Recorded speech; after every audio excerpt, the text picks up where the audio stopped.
হৃদয়ে বড় জ্বালা, ফ্যামিলিতে সুখ নাই, শান্তি নাই। তারা হৃদয়ে প্রশান্তি আনতে চাইলে এতিমখানায় যাবেন, এতিমের মাথায় হাত বুলিয়ে দিবেন, এতিমের মুখে খাবার তুলে দিবেন। আপনার হৃদয়টারে নরম করে দিবে কে? আল্লাহর ঘর মসজিদে যাবেন, নিজ হাতে মসজিদটারে একটু পরিষ্কার করে দিবেন, আপনার জীবনটারে উজালা করে দিবে কে?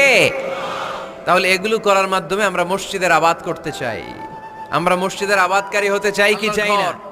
মসজিদ আবাদ করার মতো শ্রেষ্ঠ কাজ পৃথিবীতে হতে পারে না। এই মসজিদের কিছু আদব আছে, আল্লাহ রাসূল সাল্লাল্লাহু আলাইহি ওয়াসাল্লাম বলেছেন এই আদবগুলো মেনটেন করে যেন আল্লাহর ঘর মসজিদের সাথে আমরা ব্যবহার করি। মসজিদের এক নম্বর আদব হচ্ছে মসজিদে ওযুর সাথে প্রবেশ করা। কিসের সাথে? ওযু করে পরিচ্ছন্ন হয়ে মসজিদে প্রবেশ করা।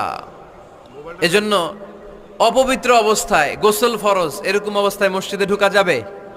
কথা বলেন, ঢোকা যায়? যেই নারীদের মাসিক চলতেছে, মেনস্ট্রুয়েশনাল পিরিয়ড চলতেছে, ওই নারী